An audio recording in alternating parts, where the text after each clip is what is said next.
So the planet Uranus was discovered March 13th, 1781.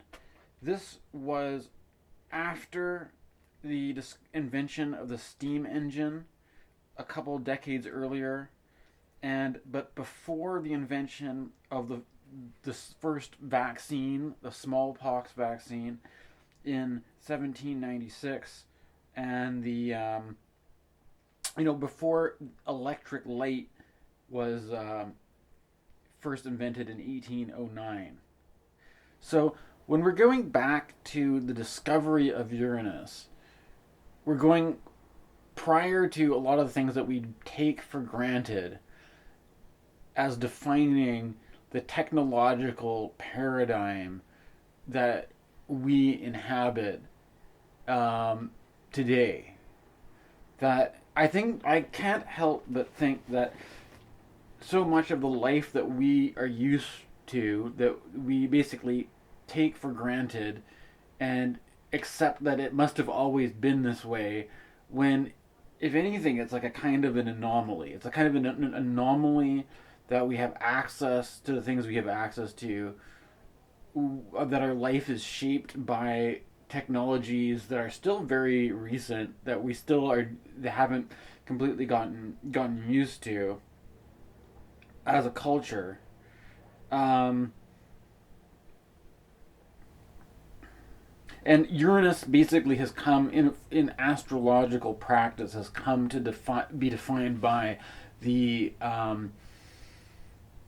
invention of new technologies and the disruptive influence those technologies have on the state of affairs, as well as the potential of new technologies to bring liberating potentials, to liberate people from, prior to the invention of the tractor, people had to use raw manpower, animal power to do agriculture, and now we have a world where machines can, industrial labor can achieve a lot more work than any human being can by his own efforts.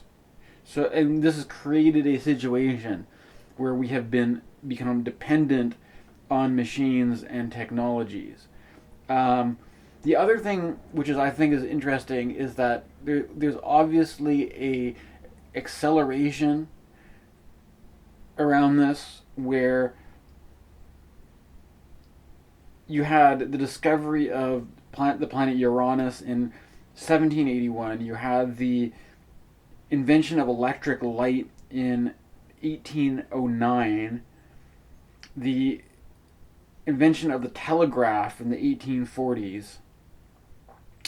The telephone came along in 1876. And by the turn of the century, in 1903, we had our first airplane. Right? And now so much of the world, what we're dealing with our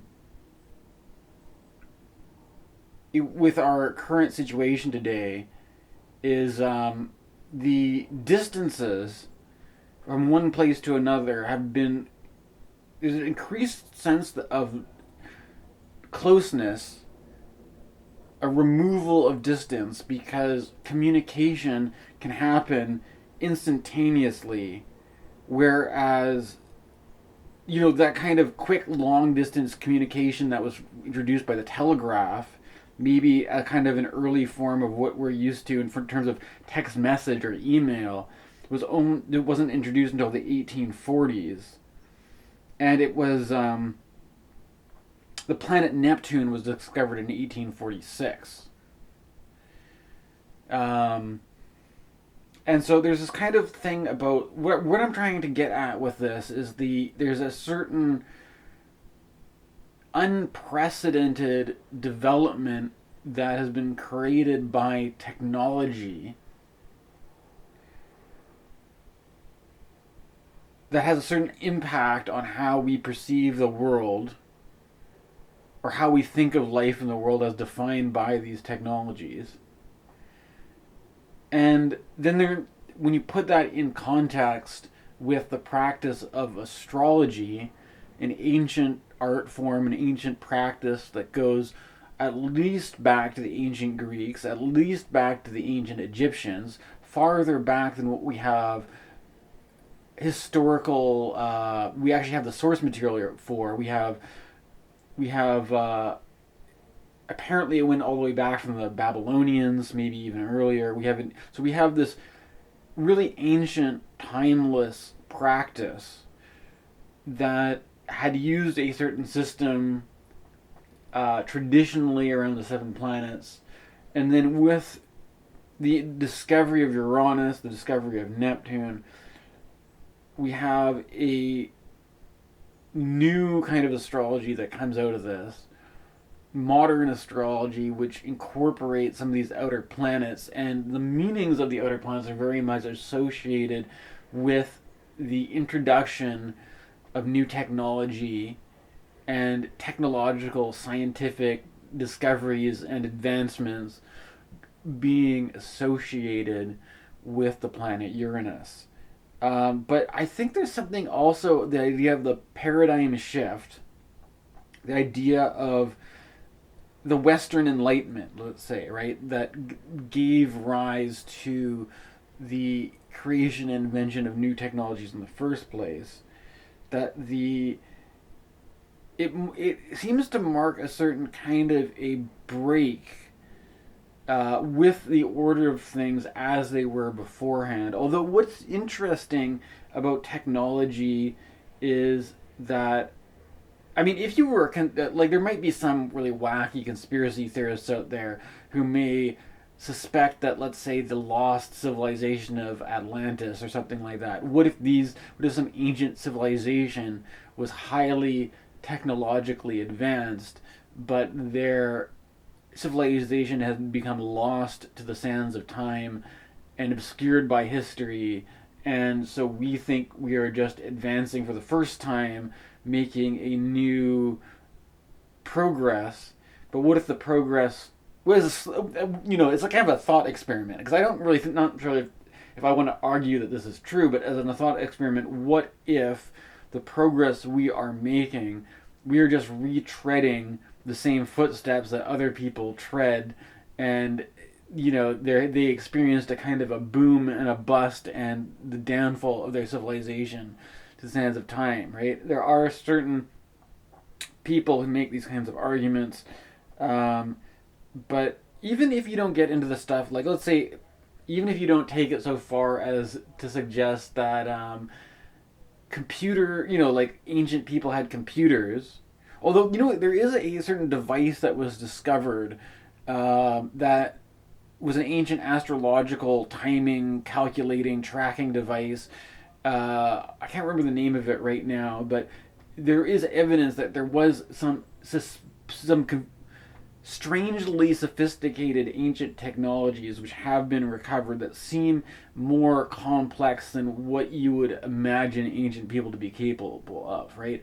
But without suggesting that, ancient people had the same level of technology we had, there's something maybe more mundane or less outlandish in the sense that when you think about simple technologies such as glass windows, there was a period of time when glass windows were not very common, and that with the Western Enlightenment, the glass windows started to become popular and not just used in churches like stained glass, but nowadays everybody who has a house has glass windows or will have mirrors or something like that.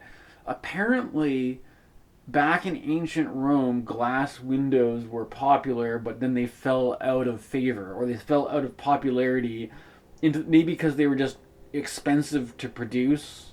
I don't know, I'm not a historian, but this is an example that there could be certain technologies which reach a certain peak of popularity or development, but then fall.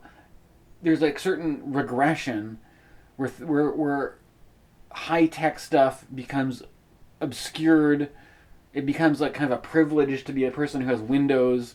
People are just living in like stone. You might live in a stone castle or a stone hut that just has like open air windows, no glass, because it's more affordable or something. And then later on, historically, you start to see windows becoming more common again, right?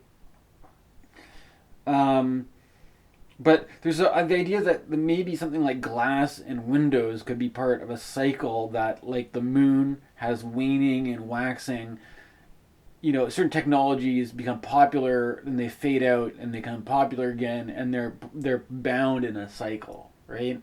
Whereas, on the other hand, there's the idea of things that are really new, that we have a cyclical model of time where things go through different phases of booms and busts and rise and fall, or else you have the idea of a straight breakaway line, a straight break from the pattern of what was normal before, and some new development because I think like a great example of this could be something like nuclear energy, nuclear power, the nuclear bomb. I think it's pretty safe to say that ancient people never discovered nuclear power or nuclear energy. That this is a new development that's a total break from what's normal, right?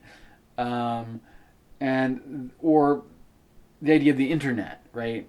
The internet creating a situation that's a complete total break from what came before, and the archetype of Uranus as being associated with some kind of disruptive power from these breaks, that there's a certain order of things, and then there is a being broken away from that and then being put onto a different order of things, right? Being transferred from one cycle, being part of a cyclical thing where the seasons are predictable, and you know that winter follows summer, winter follows fall, or whatever.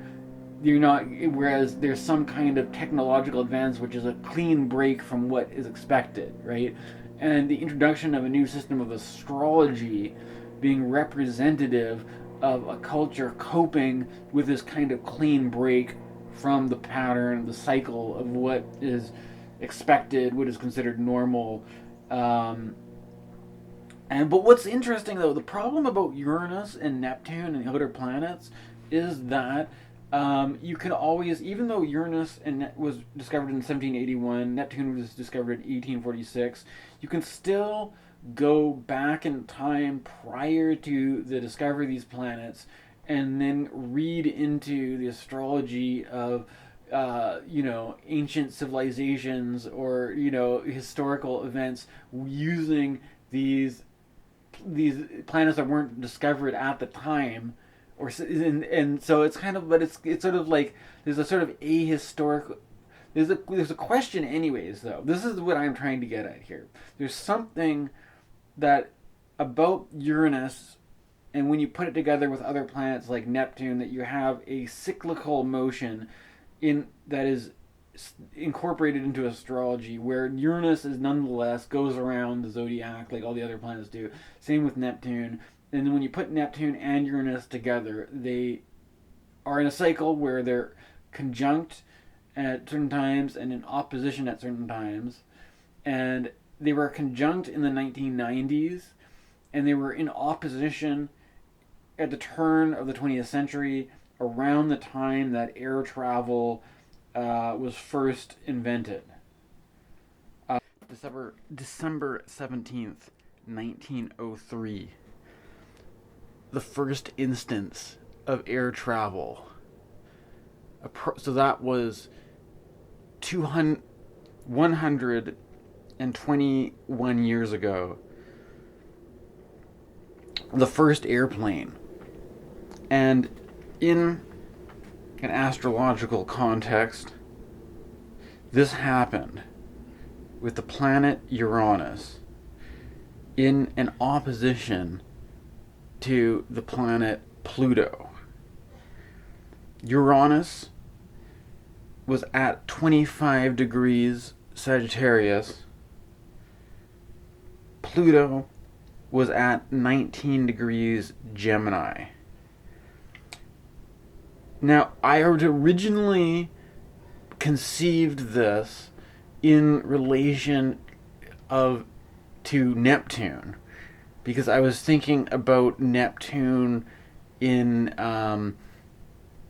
in respect to the current dynamic between Uranus and Neptune, where they were in a conjunction in the 1990s, and now they're in an opening sextile.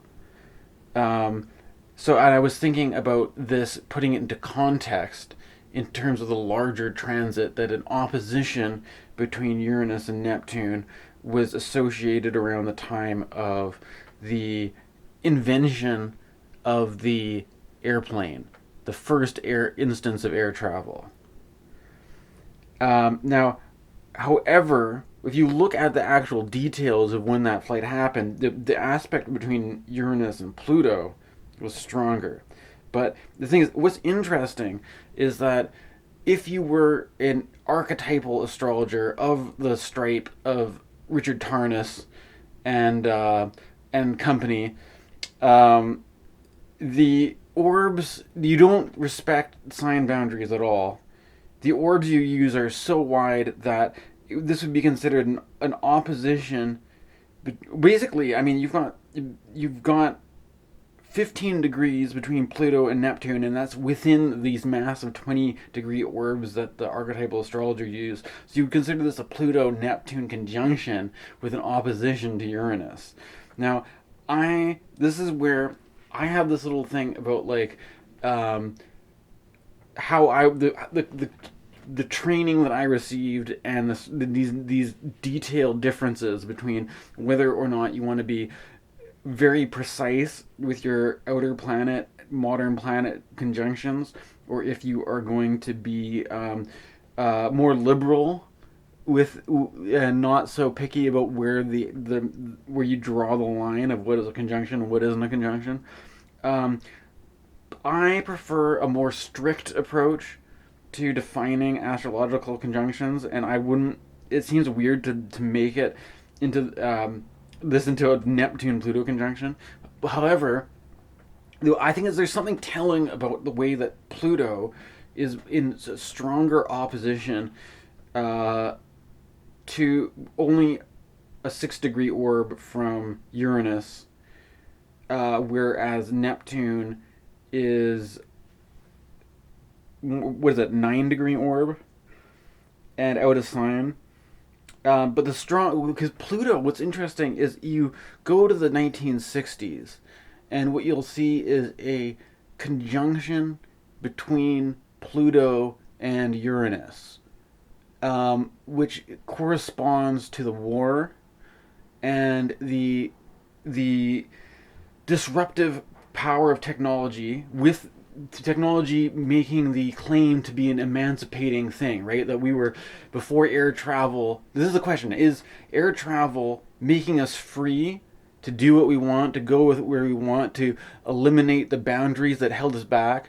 Or is air travel a kind of oppression, making it a new reality where we can just bomb the hell out of each other, and that whoever has power is the one who controls the most planes, the most bombs, and and you have a standoff between military forces trying to dominate each other for at the stake of total annihilation of the entire planet, right? So it's like, and the destructive power there with Pluto being, and also, I'm not to mention, even just like, you got burning carbon, how much more fuel was burnt after the plane was invented, and then it only being around for 120 years. Um, and then the destructive power of the plane to bomb people, um, and the basically self-destructive quality too. You can also look at the September 11th would not have happened without airplanes and suicide bombers. And if you look at the chart for September 11th, you will notice Pluto making some strong aspects to Saturn. And also, if you look at this chart, the very first December flight of the plane, December 17th, 1903, you have a conjunction between Mars and Saturn in the sign of Aquarius. Saturn, of course, being the structure of things like the forces, the laws of gravity that hold us to the Earth, and Mars being the going to war even against the power of gravity, right? Going to war and a kind of the inherent kamikaze suicidality of either flying your plane into the enemy or burning lots of carbon and turning the planet into a global warming hellhole, or a place where it's only been around for 120 years. Prior to that, the whole idea of aerial bombing attacks would be unthinkable. Now we've got drones, AI and stuff like that, just complicating things. But this is, it's all there in the chart for the first air travel, which was only, just 120 years ago, which is interesting to consider.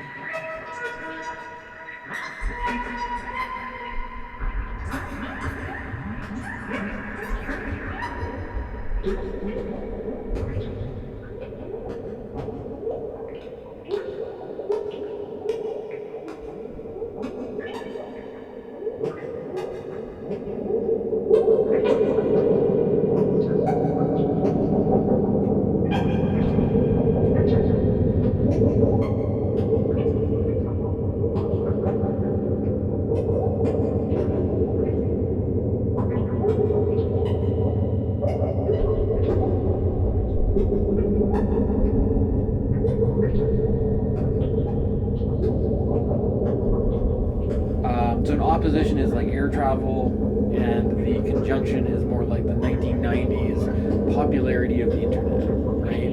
Both air travel and the internet have in common the technological sense of removing distance. You can go from one place to another with much greater ease than you ever could. You can communicate messages, information, images, you name it, from one place to another with more ease than you ever could. So distance has been eliminated, and movement and transmission, communication of whether material goods, persons, or simple data information has been accelerated to a point that is an extreme acceleration. Now, there's also, at the same time, what's interesting to consider is that prior to the technological boom that's associated with World War II, and the cold, there's a whole thing of the World War One, World War II, and then Cold War politics, where it's all about, we're not, that kind of war isn't happening because we're avoiding World War III. And at the time of recording this, we're still able to avoid World War III. There is the speed as a factor. The idea that if a nuclear war broke out, you wouldn't have any time to respond. Any moment of hesitation would mean that you'd already lost. And so there's the acceleration of both travel, the acceleration of information, and also, the simple thing that prior to the invention, there's one thing that you'd be able to invent the bomb itself, but if you didn't invent an airplane, you'd have no way of delivering the bomb anyway, so it's kind of a moot point, right? You can't have the bomb without air travel, right? You can't, from the same thing, you wouldn't be able to necessarily, you probably wouldn't have World War I and World War II without air travel, right? It would have been very different had airplanes not been invented, airplanes not existed, right? And so there's one thing that's interesting is the effect of the baby boom in the post-war era, that prior to World War One, there was less than 2 billion people on the earth, and for some, you'd think that maybe large scale war and destruction would end up impacting the total population, but instead there was a kickback and it had something to do with the advent of all the technology and the prosperity that came from people riding the economic growth. Basically, I think that's pretty much it, because of the the popularization of the car, the need to the automotive industry, all the other technological industries that were creating a kind of a growth in which the baby boomers, that whole generation could ride. And so there's a technological acceleration that was also combined with a population acceleration. To present day, we have 8 billion people. 8 billion people in the world. We had less than 2 billion people prior to World War One. So that's 4 times the amount of people, and that the World War One and World War Two was both a explosion of technology, explosion of destructive power, as well as a explosion of population. And what's interesting is that the United States now doesn't really have much of an industry in terms of manufacturing, but they do have the biggest military in the world, right? So, like, basically, so there's a connection between military power, technological development, because the race to technology is very much connected with the arms race, and the World War Twos are not just about people fighting, but also developing technology that wasn't around beforehand to give an edge on the war. So, so the acceleration of technology also being connected to war and also being connected to population, and all these things creating a new society where there's just a new standard of what is considered to be normal.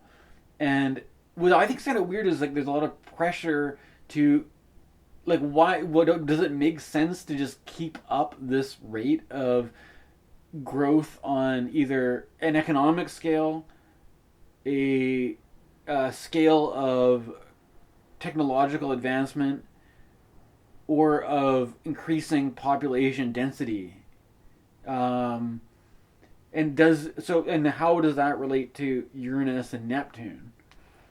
Um, because the idea that technology is supposed to liberate us, and that you saw this with the Vietnam War protests of people wanting to be liberated from being cannon fodder for the war machine, right? That you had the baby boomers protesting against having your population just jumped hugely after the war, and now the kids that are part of this wave of an increase of population are offended by the idea of getting sent off to die in Vietnam, right? And so you have a new kind, and at the same time you have the civil rights movement. You have a different moral center, a different standard of moral decency that's emerging out of a society that is a break with the way things were before, right? You had, a country that was started before you even had electric light. Can you even imagine going without electric light today? You can't imagine.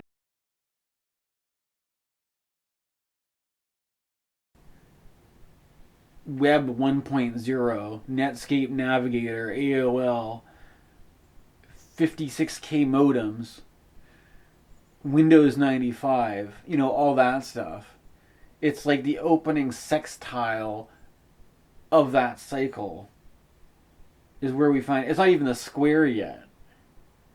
And the thing is, like, so there's some problem here that I haven't quite resolved, which is like there's Uranus and the introduction of the outer planets as a break from the tradition that has been so well established into it, but then creating a new cycle out of these planets, just seeing these things as part of a cycle, which could be like, I mean, the myth, you could think of it as a myth or a fairy tale or a tall tale of a lost civilization of Atlantis that was highly technologically advanced but is lost to time, lost to history. Or you could look at it like I was suggesting with the glass, the way that glass was popular in Roman times but then fell out of popularity in the Middle Ages, only to come back, and now every house has glass. Mirrors are commonplace, but there may have been a period of time where to have access to a mirror meant you were a noble, wealthy person, that the average person didn't have access to a mirror. Nowadays, even the people who are the most destitute, people who are living on the streets, people who do not have access to housing, they have access to a cell phone, they have access to the internet, they have access to all sorts of gadgets that are more fundamental to life than even having a home. Isn't that, like, that in itself seems strange to me? But this is the reality we're creating for ourselves. A reality where being plugged into the information network is more, being plugged into the internet, being plugged into this technology is more fundamental than having basic roof over your head, having access to food and clothing. Right? You're naked, starving on the street, but you have a fully charged cell phone battery. And this is like the crazy. I don't know. Maybe I'm exaggerating. I don't know. I'm